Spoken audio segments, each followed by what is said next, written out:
Sebelum kita masuk ke videonya, ayo subscribe dan nyalakan lonceng notifikasinya. Bahwa ketentuan umum ya, P3K sebetulnya di sana di PP 49 itu sudah diatur ya, syarat-syaratnya dan sebagainya ya, yang boleh melamar. Tapi ini untuk tahun ini khususnya dalam tes yang pertama itu ya diprioritaskan bagi teman-teman GTT ataupun yang sudah mengabdi di pemerintah daerah ya, seperti itu. Kalau di PP 49 kan memang umum di sana aja. Umur minimal 20 tahun, maksimal 1 tahun sebelum pensiun. Kalau guru pensiunnya 60 berarti 1 tahun sebelum 60 berarti 59. Begitu dia tes diangkat terus pensiun kan gitu. Ada tuh di pertanian, penyuluh pertanian kemarin begitu diangkat 2 bulan berikutnya sudah pensiun itu.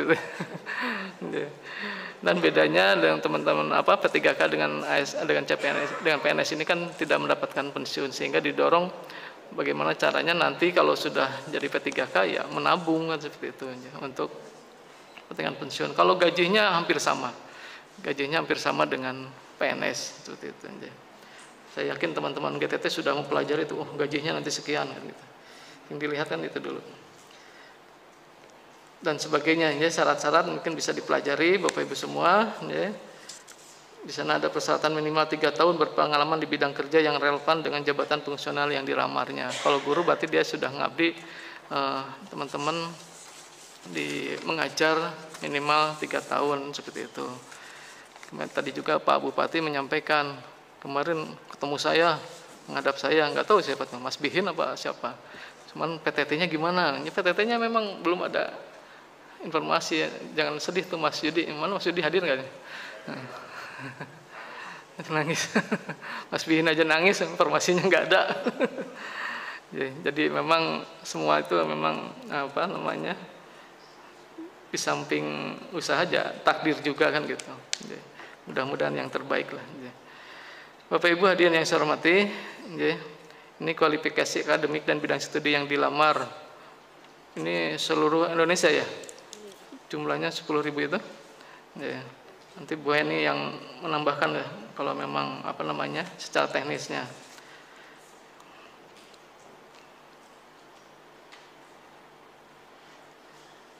Nah, kita lanjut bahwa ternyata informasi dari Mas Bihin, teman-teman ini sudah diberikan kisi-kisi seperti itu ya. Entah dari mana itu, saya nggak tahu.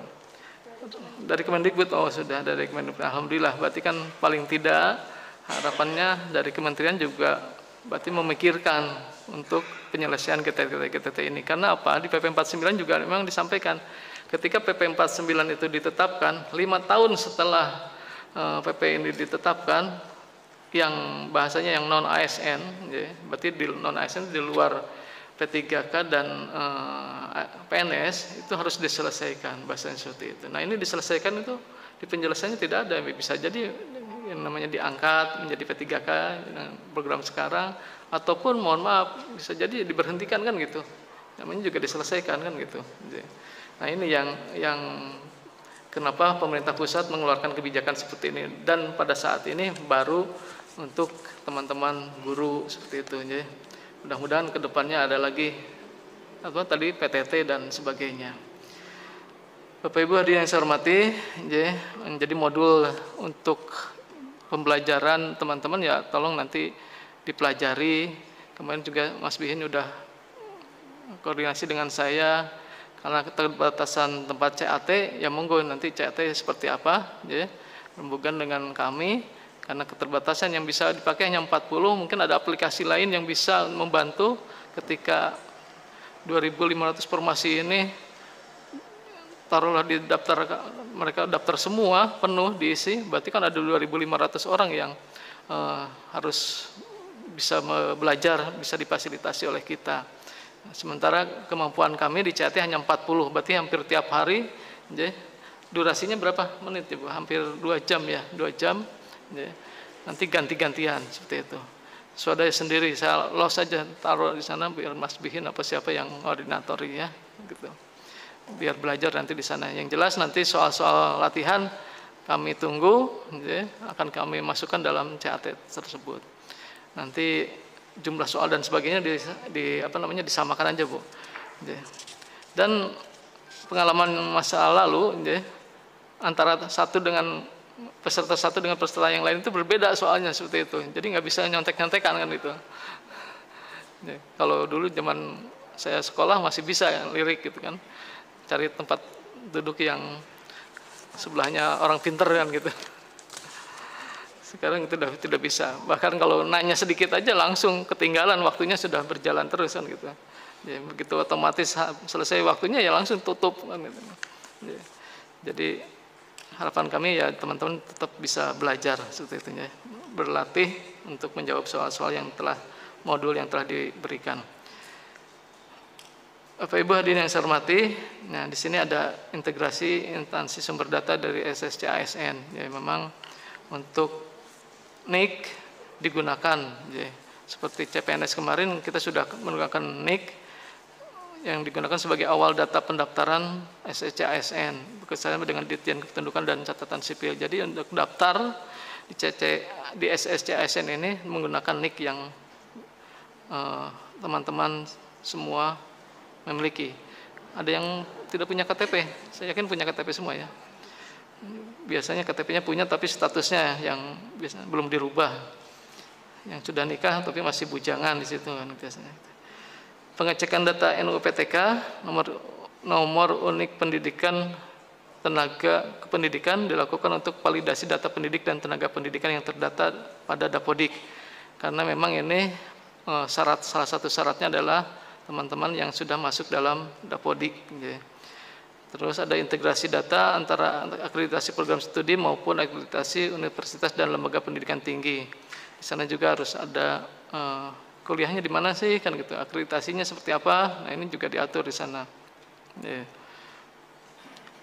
Dan nomor ijazah juga, ijazahnya ini benar apa enggak kan gitu, karena semua scan seperti itu. Nanti ketika nomor ijazah dicantumkan di sana, secara sistem otomatis akan kelihatan ini ijazahnya beneran apa enggak akan kelihatan di sana.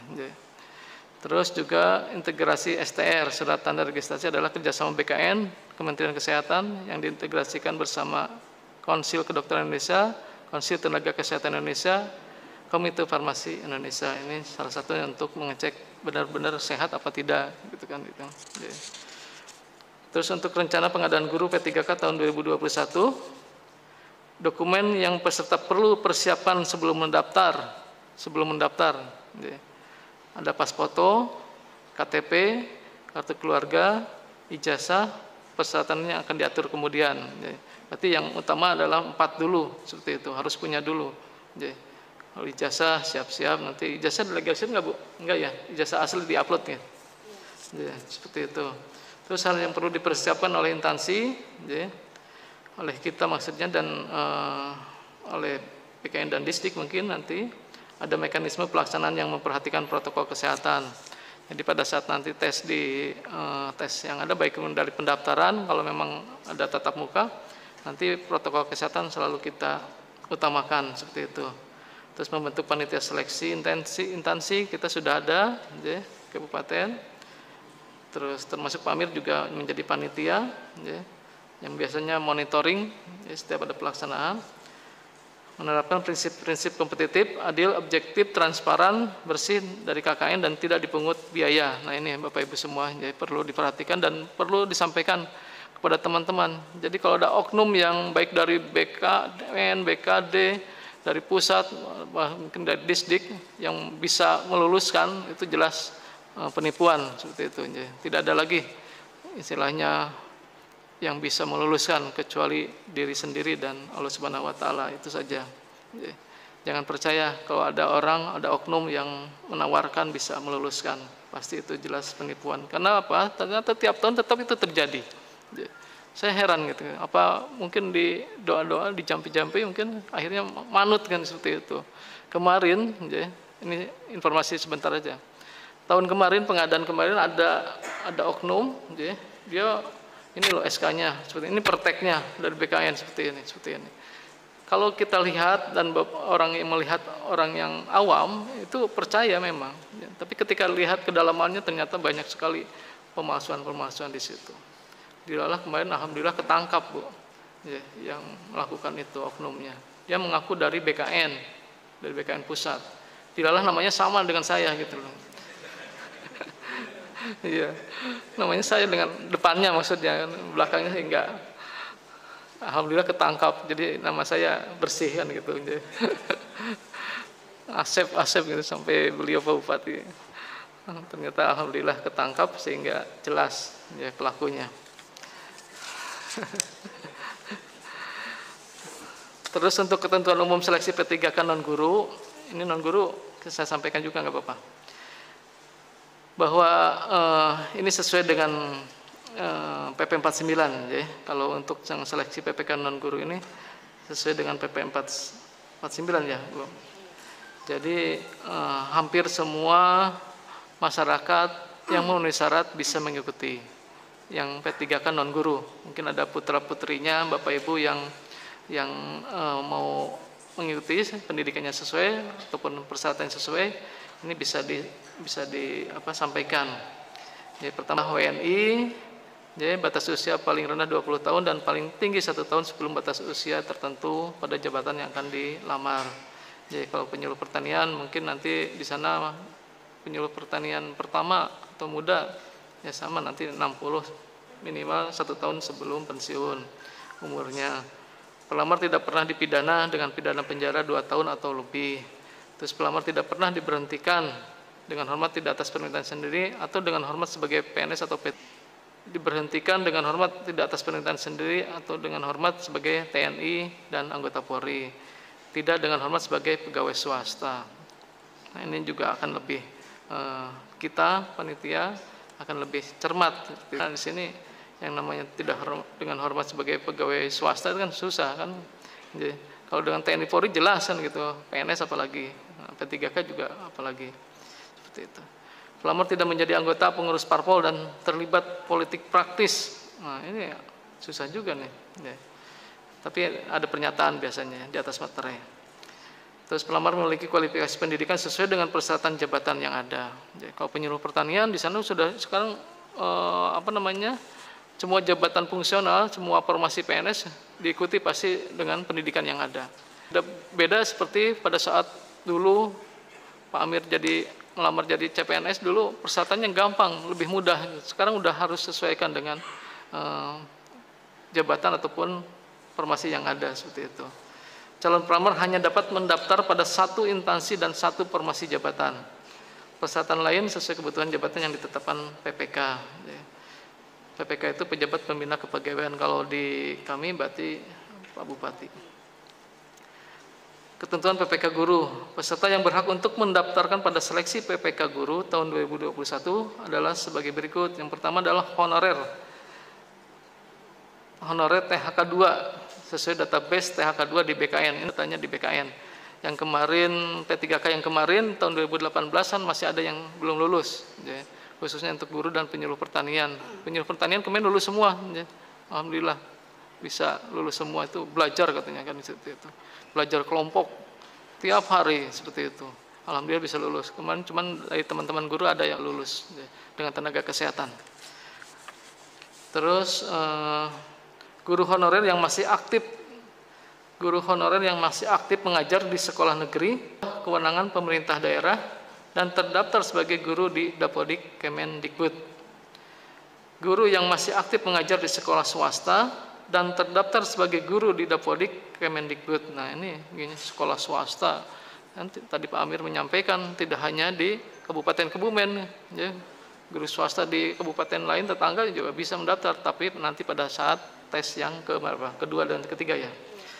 Terus lulusan pendidikan profesi guru PPG yang belum menjadi guru dan terdaftar di database lulusan pendidikan profesi guru Kemendikbud. Nah ini teman-teman, Mas Bihin ini kalau udah bersaing dengan PPG yang baru lulus ini kayaknya kemarin pesimis seperti itu. Makanya alhamdulillah pemerintah memprioritaskan di tes pertama itu untuk teman-teman yang sudah mengabdi seperti itu. Tes akan dilaksanakan sebanyak 3 kali. 3 kali itu mungkin tidak 3 kali, sebab PNS kan 2 tahapan ya, ini 3 kali. Ketika belum lulus bisa diikutkan lagi, bisa daftar lagi di tes kedua dan seterusnya. Harapan kami yaitu teman-teman yang sudah mengabdi bisa lulus di tes pertama seperti itu, semuanya bisa lulus semuanya. Verifikasi administrasi dilakukan berdasarkan sertifikasi pendidik terlebih dahulu. Apabila tidak sesuai, dilakukan berdasarkan kualifikasi pendidikan yang bersangkutan. Sertifikasi pendidik dan kualifikasi pendidik merujuk SE Direktur Jenderal Guru dan Tenaga Kependidikan Kemendikbud nomor 1460/B.B1 dan sekian tanggal 15 Maret 2021. Nanti secara teknis hal ini bisa disampaikan oleh teman-teman Pak Amir. Seperti itu. Bapak Ibu hadirin yang saya hormati, alur tahapan seleksi P3K guru, ya. Di situ ada gambar orang-orangan seperti itu, ada warna hitam, orange, biru dan merah.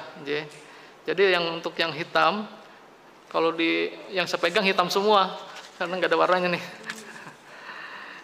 Bapak Ibu, nah kelihatan. Yang hitam di sana simbol dari honorer THK 2. Terus yang orange di sana adalah guru honorer di sekolah negeri. Terus untuk yang warna biru, guru di sekolah swasta, dan yang nomor 4 atau yang warna merah apa ya? Merah lulusan PPG. Kalau kita lihat alurnya, semua peserta baik yang warna-warna tadi itu, dia melakukan pendaftaran dan verifikasi berkas. Berarti semua harus melakukan pendaftaran di awal, seperti itu. Jadi pendaftarannya tidak pada saat tes pertama, karena tes pertama bagi honorer, tidak yang daftar honorer atau GTT semua tidak bisa seperti itu, tapi semua harus daftar di awal. Terus untuk yang peserta dengan simbol warna hitam dan warna orange di tes pertama,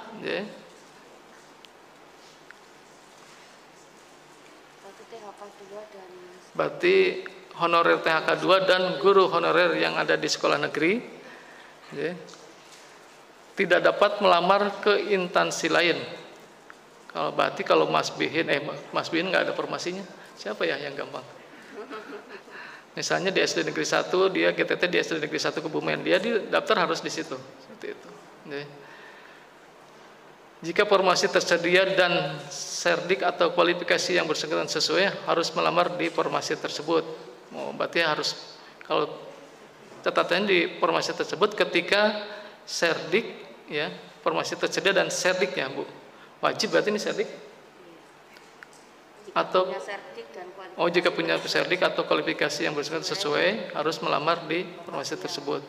Jadi serdiknya nggak harus. Nanti Bu ini tambahkan. Harus melamar di formasi tersebut. Jika formasi tidak tersedia dan atau serdik atau kualifikasi yang bersangkutan tidak sesuai, dapat melamar di formasi lain di instansi tersebut. Itu yang tes pertama. Tes pertama ya, wajib. Nah, tes kedua ini sudah semuanya bisa ikut. Tapi formasi yang sisanya itu. Jadi tes pertama sudah misalnya terisi semua, ya tes kedua berarti ya sudah tidak ada lagi kan gitu. Yang masih belum terisi nanti ya. Nah ini, kemarin yang Mas Bin saya sampaikan ke Mas Bin bisa daftar di sini kan gitu. Karena formasi yang pertama tidak ada, andaikan masih ada formasi yang belum terisi, berarti bahasanya gampangnya seperti itu. Peserta memilih kembali formasi di instansinya yang masih belum terisi sesuai serdik atau kualifikasi yang bersangkutan. Terus peserta 1, 2, dan 3 tidak dapat melamar di instansi lain. 1, 2, 3 berarti itu tadi. SD yang mana? Dia bekerja di mana? Sudah bisa keluar dari situ. Terus peserta 4 melamar di instansi sesuai dengan domisilinya. Diambil nilai tertinggi antara PG1 dan PG2. Ada 2 kali ya Pak Amir. Yang nomor 4 itu kan tulisan PPG. Sesuai domisilinya. Di tempat domisilinya. Di Kebumen ya di Kebumen gitu. Iya. Terus tes ketiga, peserta memilih kembali formasi yang masih belum terisi sesuai serdik atau kualifikasi yang bersangkutan. Seluruh peserta dapat melamar di instansi lain. Diambil nilai tertinggi untuk yang diambil nilai tertinggi antara PG1, PG2 dan passing grade ya, passing grade 1, passing grade 2 dan passing grade. PG itu passing grade ya, passing grade 1 dan passing grade 2. Jadi seperti itu. Nanti lebih lanjutnya tanya jawab aja. Sebelum Jumatan harus sudah selesai. Nggak boleh ngelangkai beduk.